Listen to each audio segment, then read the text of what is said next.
Hey everyone.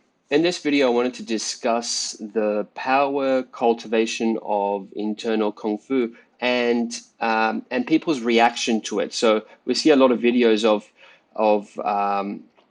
sort of Kung Fu masters performing a movement, and their student has an extreme reaction where they go flying through the air, or they fall over or something like that.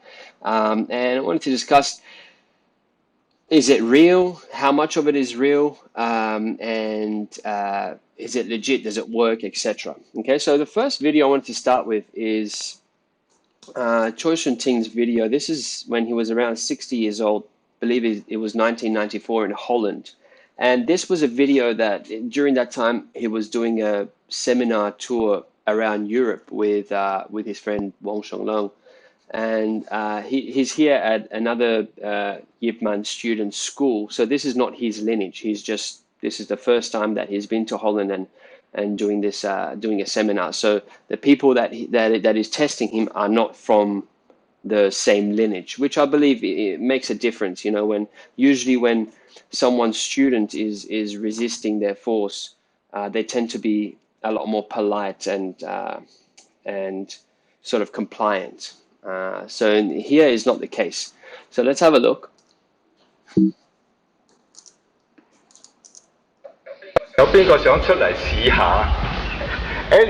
Anyone would like to try? He's not convinced. Anyone who would like to try?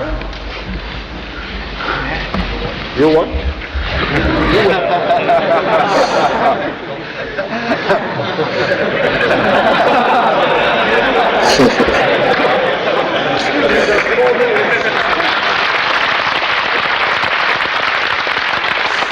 So the reason everyone's laughing, this gentleman here, his nickname is Black Mountain. At the time, 1994, he was the national champion of Olympic weightlifting. So he was a power lifter in Holland. This was taken in Amsterdam. So at this time, Master Choi was around 120 pounds, so around 50 something kilos, 53 kilograms. And he said that this man was around 300 pounds, so nearly 3 times the size, or 2.5 times the size. And this man's less than half his age. So the reason I want to start with this is because this is a great video in that this gentleman here is not going to be compliant. He's not going to do what a lot of people do, where they hold in such a compliant and tense way that the force has a dramatic effect on their body. So he's just going to be basically trying to stop the movement. So this movement is from the Chamkyu form. It's a pivoting movement. So first, Master Choi gets him to try it to see how much power he can generate and if he can go around the contact point and put pressure on Master Choi's wrist.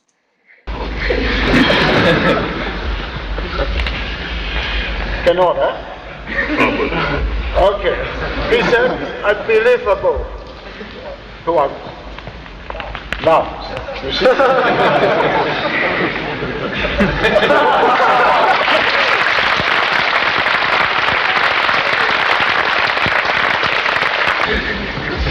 So then halfway down the seminar, the same gentleman comes up again when he asks someone to come and test. Now this movement's the one that that really shows the non-compliance and the power that Chu Shong Tin had even in his 60s, because you can see the effect on Black Mountain's body. So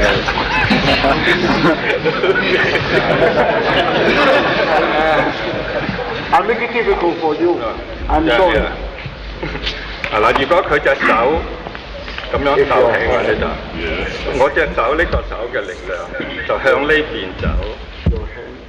So he's asking him to stop him from bringing his fist downwards, sort of like an uppercut movement.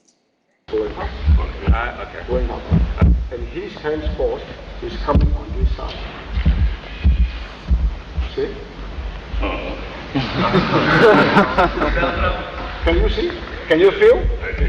Yeah. Well. Okay, now he gets him to have a go.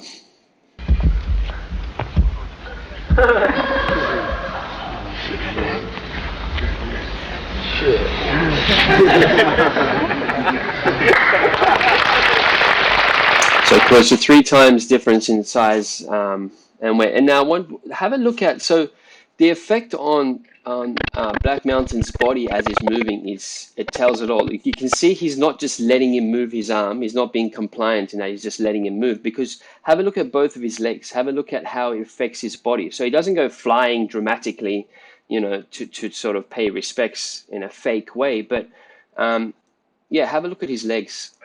如果佢隻手咁樣就起力量，就向呢邊走。Your hand, the force is going up. Okay. Going up. And his hand's force is coming. So you can see how his whole body's sliding across the floor. See? He's really trying to use his body to stop. Can you see? Can you feel? Yeah. Well.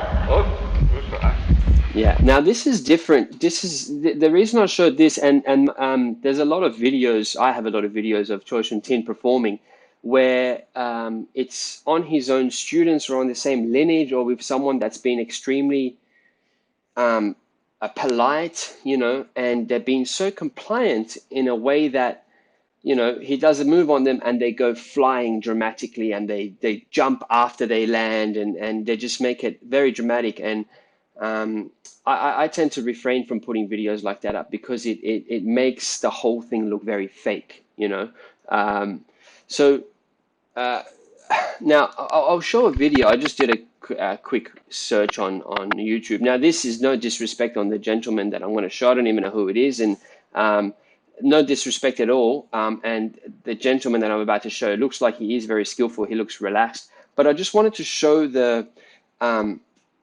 and I'm not saying what he's doing is fake, but what I'm saying is the effect on his student is unrealistic because of the way that the student is holding, because of the student's compliance and reaction. And unfortunately, this is something that's happening a lot in the quote unquote internal martial arts these days, where usually people only put out videos of students that are sort of going compliant and going flying and hitting the floor, stuff like that. In seminars, some of these teachers, they actually avoid touching hands with some people. Like if they suss out that the person is going to be non-compliant, they won't even touch hands with him. So the only footage that's out there of them is of their own students touching hands with them and them going flying and stuff like that. And yeah, this is, again, not to take anything away from the skill of the person performing, but it's to show the unrealisticness of the reaction of the student. Yeah, so that is not necessary. That reaction is not necessary. I don't believe it's good for the art. I don't believe it's good for the teacher. I don't believe it's good for the students that are watching it reacting.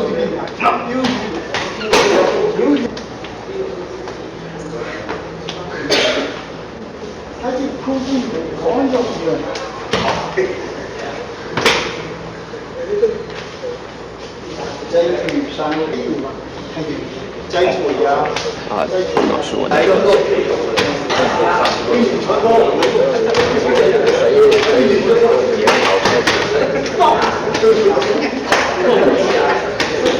Yeah, so we can see that it's so what it is it's respect. It's that kind of respect, which I believe you shouldn't have that kind. You shouldn't give that kind of respect. There's no need for that kind of respect. You can hold lighter, not as hard as you can, like if it's your teacher or if it's someone that much older. Of course, there's no point, especially if you go into someone's seminar and there's no point to be arrogant and try to really, if it's a 70-year-old, 80-year-old man, really try your best to stop them, to show them up. There's no need for that, in my opinion. But you don't have to jump around like that. And I believe what that does is that, from what I'm seeing, it gives a false sense of security to the actual practitioner. So that teachers start to believe that they can actually do this to anyone, and that's when it becomes really dangerous. That's when it becomes really dangerous, especially if the teachers are like, yeah, in a fight, if I'm doing this to you, by touching you, I can do this to you. Imagine what I can do to you in a fight. And I'm actually in support of some of the people that are sort of exposing these type of no-touch chi masters and stuff like that on YouTube, because they should be called out. Not necessarily, going to their school and bashing them, but they should be called out. And they should, I believe they should be tested. People should go up to their place and respectfully stop them from moving, because I think then it keeps everything realistic. A lot of people don't know. A lot of people can't tell, and they like to believe in sort of mystical sort of things. And again, I'm not saying that there is no chi. Absolutely not. I'm not saying that Chu Shong Tin, the energy that's cultivated in Wing Chun, he called the energy that is cultivated in our method of Wing Chun, he called that Nim Lek, which just translates to mind power, because he said he believes it's easier for people to understand because the energy is released and sort of circulated or mobilized with the mind. So I'm not saying that there is. I don't believe in energy. Not at all. I mean, it would be silly not to believe in energy, because now even modern science is starting to look into it, and there's a lot of stuff that science is yet to catch up with. However, what I am saying is that I believe it's not doing your art service if you're just everything your master said or your teacher says, you're just compliant and you jump away and stuff like that. Now, this next video I want to show is as teachers. So here's Master Choi again, and I do this as a teacher as well. When we sort of set up a student, when we can manipulate their joints so they can feel, when we can open someone's joint in an area, the force that we use then sometimes can be very compliant and almost feeding in the right type of force to make the student get the right feeling of effortlessness while they're mobilizing a part of their body, be it a joint, any joint. So in this video, you'll see the way that Master Choi used to teach. So he would stop us. I mean, he could stop, even at this age, he could stop, this is a friend of mine, Kev, he could stop Kev with one finger from moving his arm back if he used his power, his force. But you see, after he sets him up, he pulls seemingly hard. He tenses up his body and pulls, and the direction that he's pulling in, and the force that he's giving is even more than compliant, in that he's feeding in the right way to really make this person experience that effortless way of moving. Okay, so let's have a look at that. So first he's going to set up his joint. He's going to help him open his joint and give him the feeling of loose mobility in the joint.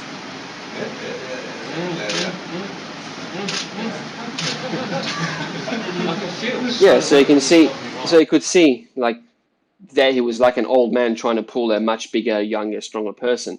So again, so he did change his force and give such a compliant force when he's teaching us to give us the feel. And perhaps that's what happens in a lot of places, where the student feels that, and it becomes this game where, okay, if someone's doing it right, it should have that effect. So the students start to just hold in that compliant way for the teacher. And it's almost what it is. It's, you tense up your body, and not only do you tense it up on the spot, but you tense it up and connect with the person's body that's performing in such a way that you completely become a rag doll, so to speak, and they can do whatever that they want to you. You tense not only do you tense and go with the force, you actually help them move by giving more, tension. It's quite hard to describe, but giving more tension and sort of jumping towards the force that they're giving. And again, it is a good thing for a teacher to, and again, not a bullshit type, not a BS type of force, not just like pretending, saying, hey, relax your shoulder, and then changing your force completely so they can do it and say, yeah, see, with me, if I say relax your shoulder, I've got magic powers, and see how you can do it. Not BS like that. there's an actual skill in being able to, as a teacher, feed in the right force after you've helped open the person's body, so that you're promoting and creating a scenario and a condition for the student to be able to elicit the right way of movement. There is a lot of merit in that, and it's good, but not to the point where it just keeps happening and then the student does it to the teacher and it just becomes like that first video that I showed, because then it becomes unrealistic, very unrealistic, and in my opinion, that's really not good for the teacher as well. The teachers that I've met across, around in the last decade, who are doing similar stuff where they touch their student and the student goes flying around and falls to the ground. I've met some of these guys. They're really nice guys and they are skillful, but when I meet them, I very politely hold their arm, let's say at the bicep area, as the arm's hanging by the side, and I say, okay, raise your arm up or move your arm forward, and I just give some resistance, and they're not able to even move their arm. They're not even able to mobilize their arm. So I can stop. So they're able to be stopped on the spot against direct pressure. So then, of course, then there's stuff on video where they're hardly moving and the person goes flying away. Of course, that's not real. That can't be real. It's only real if the scenario is that the student is being compliant or the person is being compliant and jumping with it. Now, that is not to say that there is no skill there. Of course, there is skill there, but it will not be able to be used against any type of force. It requires a particular type of compliant force for it to work, for him to be able to move. Whereas what we're talking about, what Chu Shong Tin always talked about, is that he, in a very basic way of explaining it, he said, look, first step is that all the joints are free moving. Every joint you have in your body, I mean, from your neck to your fingers to your shoulders to your elbow, every joint has to be free moving under pressure. That means against direct resistance, you can move your arm. Meaning you want to move your arm forward, you ask someone to stop, push directly back at you, and you can still move your arm forward. You don't have to yield, or you don't have to absorb, or you just move straight through it. And that's because the joint is able to still stay open and mobilize against incoming pressure. So that's the first step. That's before talking about any sort of energy flow, anything like that. Now, if someone, this is our understanding, if someone doesn't have that basic ability, then they are not able to do the energetic stuff, even if they believe they can do it. And that's what this is what I say can get quite dangerous for the teachers' self-development, because if the students aren't testing them properly, not to fully stop them, but not go jumping around left, right, and center and hitting themselves to the floor, then the teacher cannot improve. The teacher doesn't get their impurities don't get exposed in the same way. Therefore, they can't improve. So I think, talking to the students, you're not doing just your teacher justice by diving, by jumping, by giving those that kind of compliant force. There is a time and place for it, but not all the time, and certainly not in seminars and stuff like that. That's why personally, I mean, all the guys that do seminars with me, I always say, guys, please don't be compliant. Do try to stop me. And not a lot of times, but a few times it has happened that big people, they hold and it's in front of a lot of people, 50 people, and they've paid to come to the seminar. So they are being polite, but they're not taking a dive, but they're being polite. They're letting me move with, let's say, using 50% of their maximum power.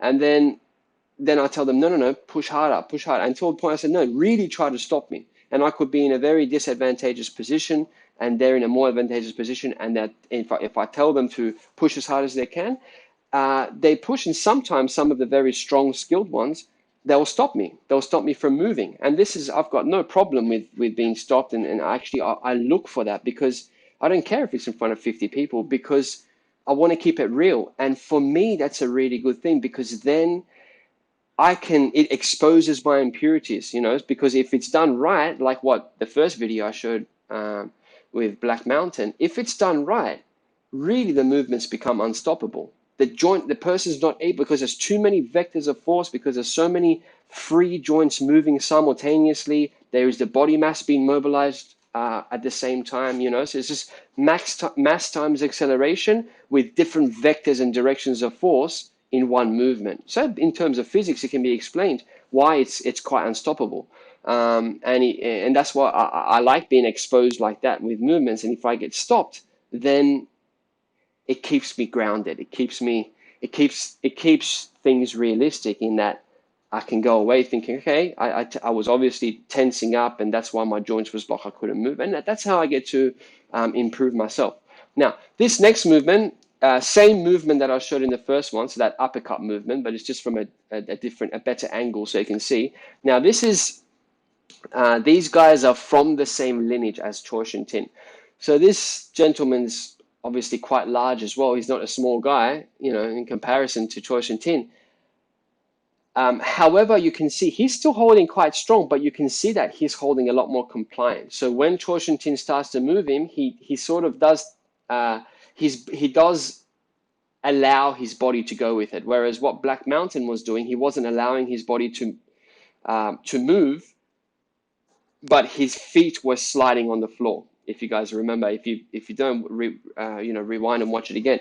Whereas this one, so here I want to show the contrast where this one's not being very compliant, but he's been a lot more compliant compared to Black Mountain, the first video, and possibly because he, for whatever reason, I mean, he's probably because he's in the same lineage, and showing more respect, and that's why he's allowing that much more compliance, but still not like the other ones, where people go flying, hitting the wall, jumping to the floor. It's not unrealistic in that way. So it still keeps things quite realistic. Let's have a look. So this is a very difficult movement. You guys can try this at home, because if you're on top with your elbow above your wrist, it is extremely difficult to be able to generate power through, because what happens is if you push from the fist, look at this guy's alignment. Obviously he can just lift up, like to lift up, this guy could probably lift up a couple of hundred or 100 kilos. He can just lift it up, right? But to push down, no way he will be able, the same man wouldn't be able to push down 100 kilos of force, but you can lift up 100 kilos of force. So if you're on the bottom, especially in this kind of structure where the elbow's beneath the wrist, this is a much stronger position to be able to withstand and generate power compared to this, where you're on top and your elbow is above your wrist. So it's a very difficult movement, and you'll see at the end of this video, Master Choi asked him to try it as well, and you'll see the difference. So have a look.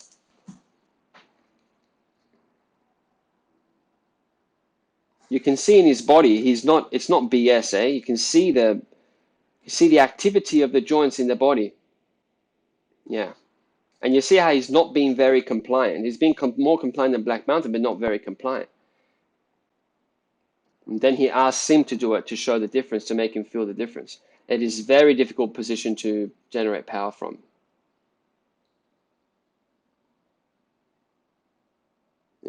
For him, it's hard to move.